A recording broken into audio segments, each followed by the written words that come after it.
ሰላም የዩቲዩብ ቤተሰቦች እንዴት ናችሁ? ያው በዛሬው ቪዲዮ የማሳያችሁ የሚሆነው ሳይኮሎጂ ቻፕተር 2 ፐርሰፕሽን ኤንድ ሴንሴሽን ከሚለው ውስጥ ፐርሰፕሽን የሚለውን ይሆናል ማለት ነው። በፓርት 1 ሴንሴሽን የሚለውን ሰርችላችኋለሁ። ከዛ ገብታችሁ ማየት ትችላላችሁ። ከፓርት 1 የሚቀጥለው ደግሞ ዛሬ በፐርሰፕሽን በሚለው ርዕስ እናያለን። እንግዲህ ፐርሰፕሽን ማለት ከዚህ በፊት እንዳየነው ግንዛቤ ወይም አስተውሎት ማለት ሲሆን የስሜት ህዋሶቻችን ለምሳሌ ጆሮ፣ አፍንጫ ወይም አይን ሊሆን ይችላል። በእነሱ አማካኝነት ከአካባቢ የሚመጡ መረጃዎችን ተቀብለን ለአእምሮ በመላክ ትርጉም የምንሰጥበት ሂደት ነው ተባብለን ነበረ። አሁን ደግሞ በዚህ ክፍል ውስጥ የምናየው ዘ ሜጀር ካራክተሪስቲክስ ኦፍ ፐርሰፕቹዋል ፕሮሰስ የሚለውን ነው። እንግዲህ የፐርሰፕቹዋል ፕሮሰስ ዋና ዋና መገለጫ ባህሪዎች እነማን ናቸው የሚለው ከዚህ ተጠቅሰዋል። የመጀመሪያው ሴሌክቲቪቲ ኦፍ ፐርሰፕሽን ነው። ሁለተኛው ፎርም ፐርሰፕሽን ይባላል። ሶስተኛው ደግሞ ዴፕዝ ፐርሰፕሽን ነው። አራተኛው ፐርሰፕቹዋል ኮንስተንሲ ይላል። አምስተኛው ፐርሰፕቹዋል ኢሉዥን ይለዋል። ስለዚህ ሴሌክቲቪቲ ኦፍ ፐርሰፕሽን ማለት የመረጣ ግንዛቤ ይባላል። መምረጥ ማለት ነው። ሁለተኛ ደግሞ ምንድነው? ሁለተኛ ፎርም ፐርሰፕሽን ወይም ቅርጽ ግንዛቤ ቅርጽ በማስያዝ የሚመጣ ነገር ነው። ሶስተኛው ደግሞ ዴፕዝ ወይም ደግሞ የርቀት አለበዛ ደግሞ የጥልቀት ግንዛቤ ይባላል።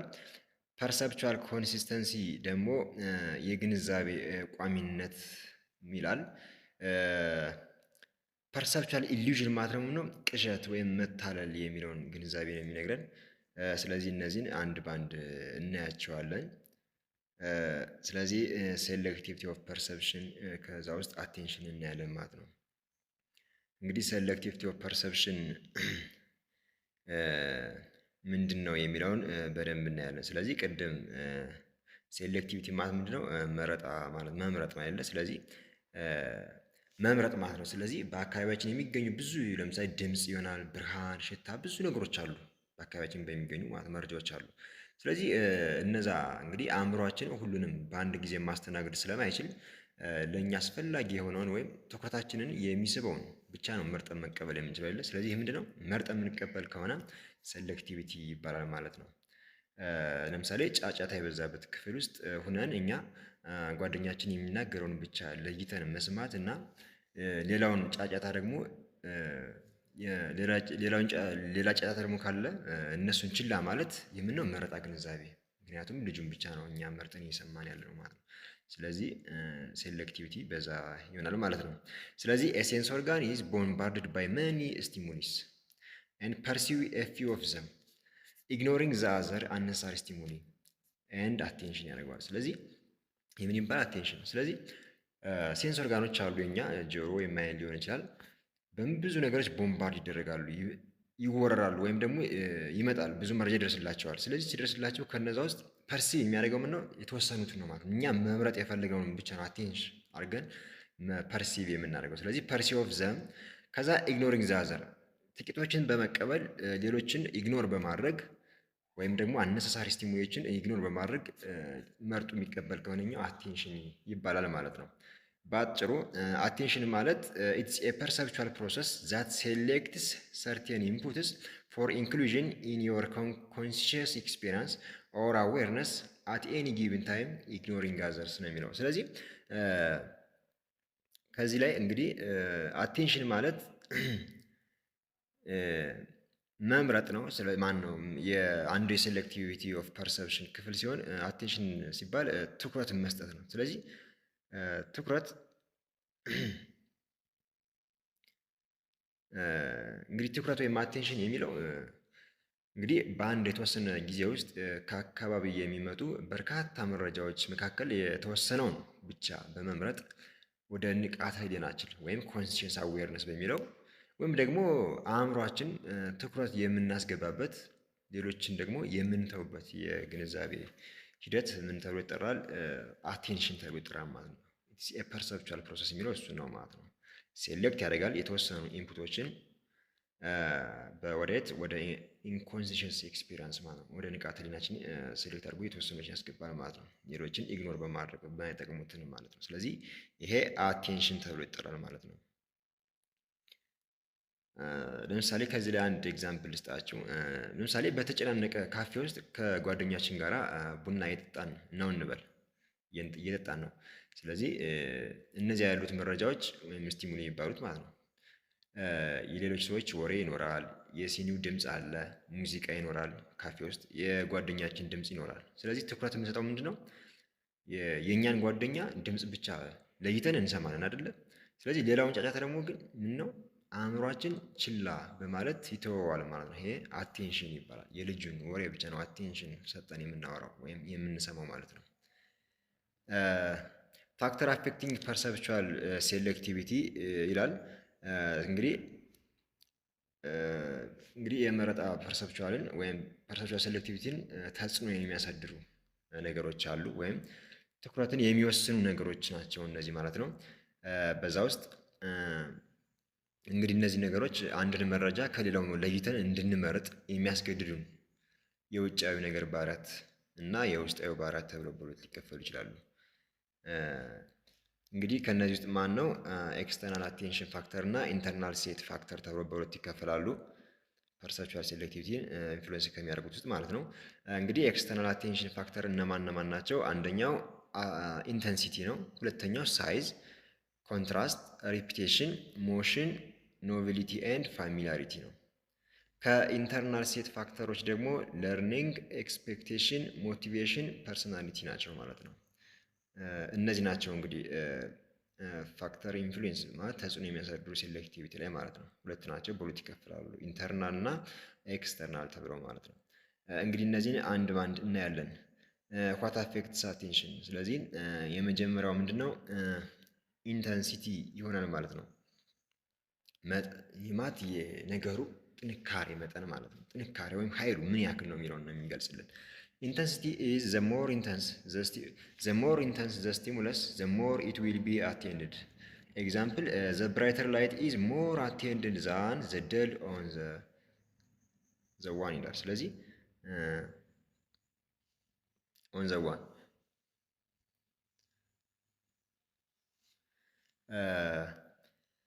እንግዲህ ኢንተንሲቲ ማለት ምንድነው? የጥንካሬ መጠኑ። ስለዚህ አንድ ስቲሙለስ አለ፣ ኃይሉ ወይም መጠኑ በጨመረ ቁጥር ትኩረታችንን የመሳብ አቅም ከፍተኛ ይሆናል ማለት ነው። ድምፁ ከሆነ ይበልጥ የሚጮኸው ደግሞ ብርሃን ከሆነ ይበልጥ የሚያበራው ትኩረት ይስባል ማለት ነው። ስለዚህ ይበልጥ የሚጮኸው ድምፅ ለእኛ ትኩረት ይሰጠናል ማለት ነው።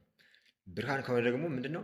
የሚያበራ በጣም ደማቅ የሆነ ብርሃን ለእኛ በጣም ኃይለኛ ትኩረት ይሰጠናል ማለት ነው፣ ከጨለማው አንጻር ሲታይ ማለት ነው። ስለዚህ ኢንተንሲቲ ያለው ማለት የሆነ ደማቅ የሆነ ነገር ለእኛ ትልቅ የሆነ ትኩረት እንደሚሰጠን ነው እዚህ ላይ የሚናገረው ማለት። ስለዚህ ዘ ሞር ኢንተንስ ዘ ሞር ኢት ዊል ቢ አቴንድ። ስለዚህ አቴንሽኑ በጣም እየጨመረ ይደር ማለት ነው፣ ስቲሙለሱ በጣም ሞር ከሆነ ማለት ነው። ከዛ በመቀጠል ሳይዝ የሚለውን እናያለን። ሳይዝ ዘ ላርጀር ሳይዝ ኦፍ ዘ ስቲሙለስ ዘ ሞር ዊ ጊቭ አቴንሽን ኤንድ ዘ ስሞለር ዘ ሳይዝ ዊ ጊቭ ለስ አቴንሽን። ስለዚህ የስቲሙለሱ ሳይዝ በጣም ላርጀር በሆነ ቁጥር አቴንሽናችንን በዛ ልክ ይጨምራል ማለት ነው። ኤንድ ዘ ስሞለር ሳይዝ ዊ ጊቭ ለስ አቴንሽን። ስለዚህ የነገሩ ሳይዝ በጣም ትንሽ በሆነ ቁጥር ደግሞ አቴንሽናችን በዛ ልክ ይቀንሳል ማለት ነው።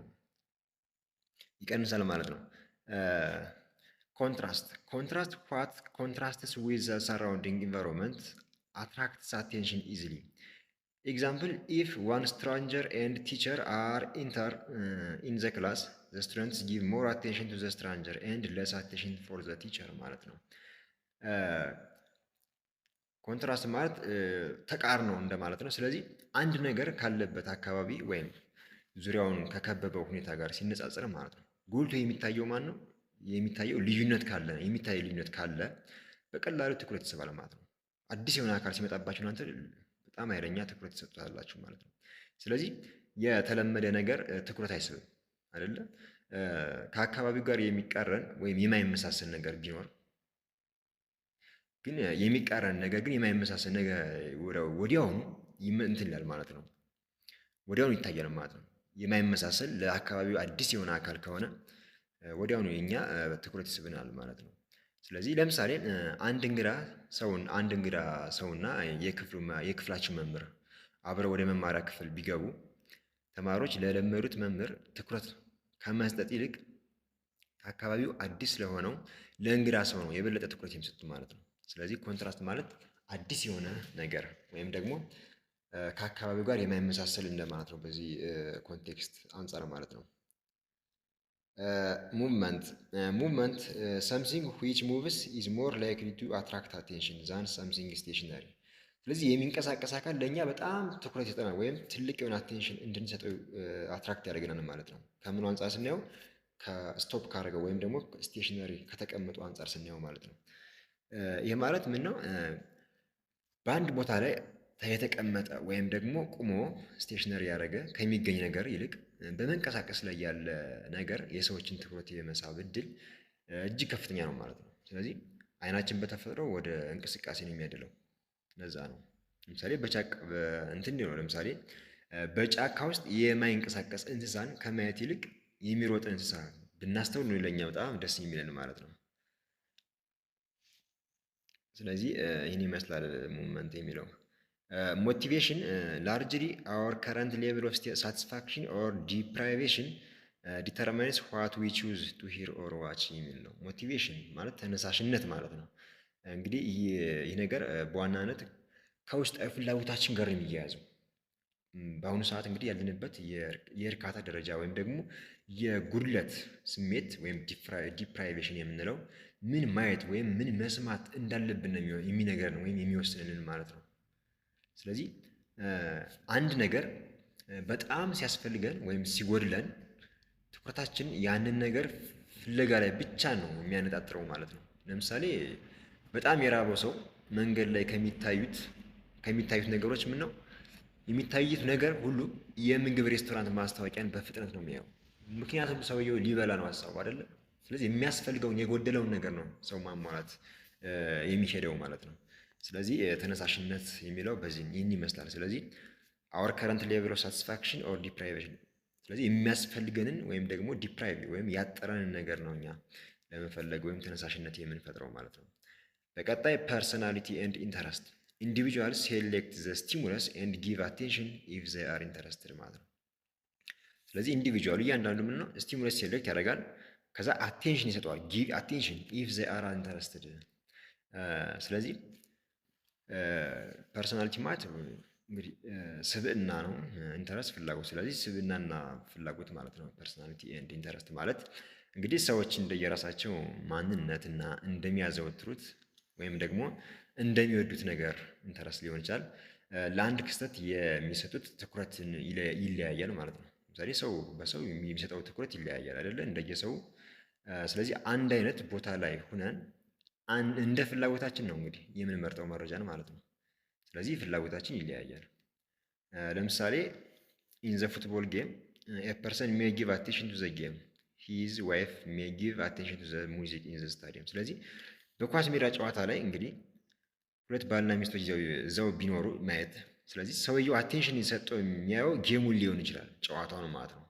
ሚስቱ ደግሞ አቴንሽን ሰጣ የምታየው ምን ነው የስታዲየሙ ሙዚቃ ሊሆን ይችላል። ስለዚህ ሁለት ሰዎች አስተያየታቸው ተለያየ ማለት ነው፣ ወይም አቴንሽን የሚያደርጉት ነገር ይለያያል። ስለዚህ ፐርሰናሊቲ ኤንድ ኢንተረስት የሚለው ይሄንን ነው ማለት ነው። ይሄንን ነው። አሁን ደግሞ ኢንተርናል ኦር ሳይኮሎጂካል ፋክተርስ ዛት አፌክት አቴንሽን፣ የቅድሙ ኤክስተርናሎች ናቸው። አሁን ደግሞ ኢንተርናሊ አቴንሽን ተጽዕኖ የሚያሳድሩ እነማን ናቸው የሚለውን ከዚህ እናያለን። እንግዲህ ትኩረትን የሚወስኑ ወይም አቴንሽንን የሚወስኑ ውስጣዊ ወይም ስነ ልቦናዊ ነገሮች ናቸው ማለት ነው። እነዚህ እንግዲህ እነዚህ ነገሮች ምንድን ላይ ነው? ከውጭው ዓለም ሳይሆን ከራሳችን ነው፣ ከአእምሯችን ወይም ደግሞ ከስሜታችን የሚመነጩ ትኩረትን የሚወስኑ ናቸው ማለት ነው። እንግዲህ የመጀመሪያው ሴት ኦር ኤክስፔክተንሲ ይለዋል። እንግዲህ ኢት ሪፈርስ ቱ ሜንታል ሬዲነስ ቱ ሪሲቭ ሰርቴን ካይንድስ ኦፍ ሴንሳሪ ኢንፑትስ ማለት ነው። ሴንሳሪ ኢንፑትስ ሴት ማለት ኢት ሪፈርስ ቱ የሜንታል ሬዲነስ የአእምሮ ዝግጁነት ማለት ነው። አእምሯችን ዝግጁ ሲሆን ምን ለማድረግ ቱ ሪሲቭ የሰርቴን ዴፍ ሳይንስ ሴንሳሪ ኢንፑትስ። ስለዚህ ምን ለመቀበል የተለያዩ መረጃዎች ለመቀበል ዝግጁ ሲሆን ኤክስፔክተንሲ ኦር ሴት ይባላል ማለት ነው። ይህ ማለት የአእምሮ ዝግጁነት ወይም ቅድመ ግምት እንደማለት ነው። ኤክስፔክት ማድረግ። ስለዚህ ይህ ማለት እንግዲህ የተወሰኑ የስሜት መረጃዎች አሉ። እነዚህ ለመቀበል አእምሯችን የሚያደርገው የሜንታል ሬዲነስ ወይም ዝግጁነት ሁኔታ ነው እንግዲህ ይህ የሚነግረን። ስለዚህ አንድ ነገር ይከሰታል ብለን በጉጉት ወይም በስጋት ስንጠብቅ ትኩረታችን ወደዛ ነገር ብቻ ያደላል ማለት ነው። ለምሳሌ አንድ ልስጣችሁ ኤግዛምፕል መጽሐፉ ላይ ኤግዛምፕል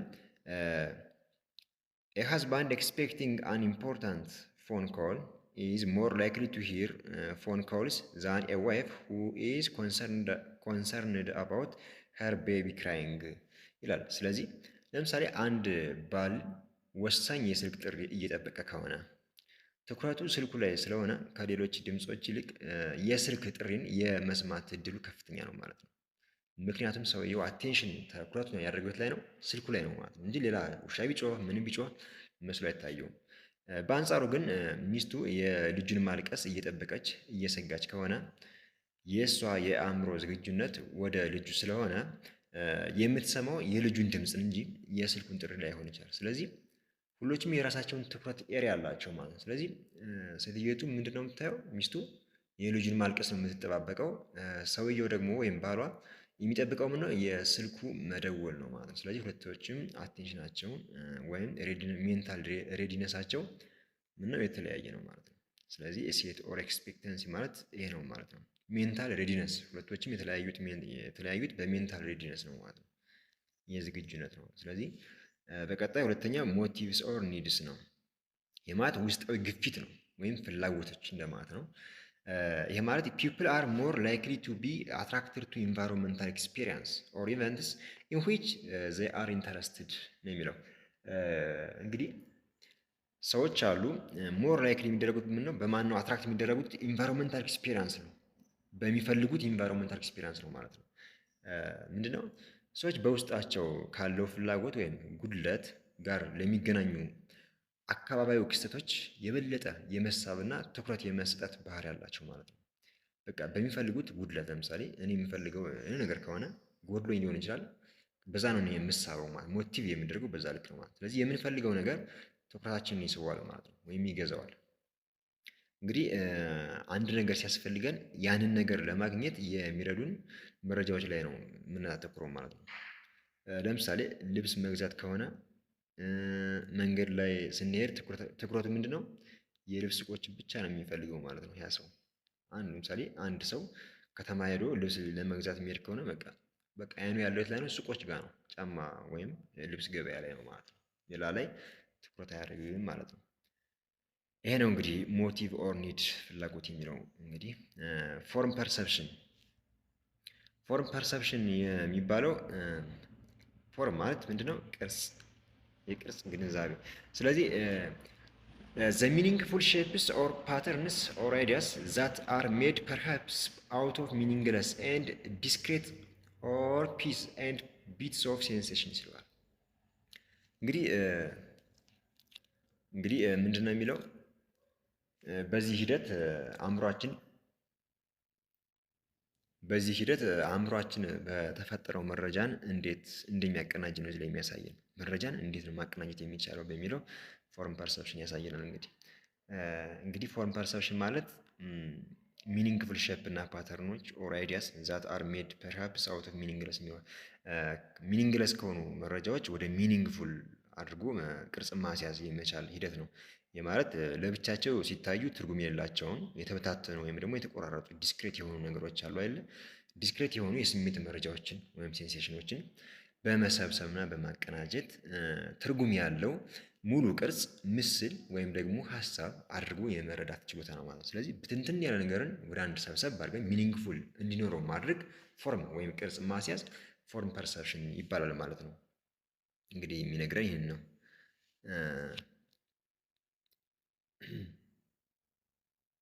እንግዲህ ፐርሰፕሽን ሃዝ ኦርጋናይዜሽን ኤንድ ስትራክቸር እንዳላቸው ነው አላቸው። ስለዚህ አእምሯችን የሚቀበለው መረጃ ዝም ብሎ በዘፈቀደ አይደለም አይደለ? ስለዚህ ስርዓት ባለው መንገድ አደራጅቶ እንደሚይዝ ነው የሚታወቀው አእምሯችን።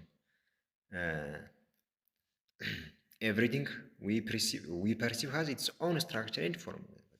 ሁሉን ነገር የምንቀበለው ወደ አእምሯችን የሚገባ ነገር ስትራክቸሩን ይዞ ነው፣ ቅርጹን ፎርሙን ይዞ ነው ወደኛ የሚገባው።